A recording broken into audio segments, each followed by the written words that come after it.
Okay, so hugot for today. Bakit mahalaga ang salitang ingat?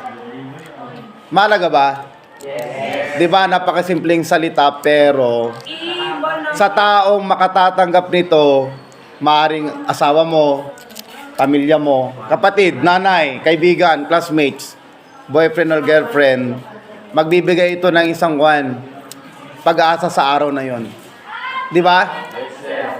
Bakit kaya? Dahil ang salitang ingat, kakibat nito ay hanggang sa muling pagkikita. Hanggang sa huli. Maaring mag-iingat ka ngayon, mamaya makikita ulit tayo. Yes or yes? So, para sa akin, ang salitang ingat is magic word. Bakit magic word? Bye-bye. Bakit mahalaga? Bakit?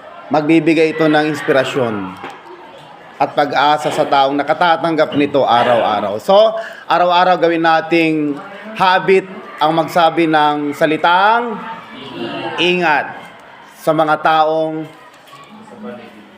mahal mo. At siyempre, ikaw din, dapat binibigay mo sa taong nagmamahal sa'yo. So, that is salitang ingat. Entende? Yes. Okay, very good. So, I hope na lagi tayong nag-iingat. Yes.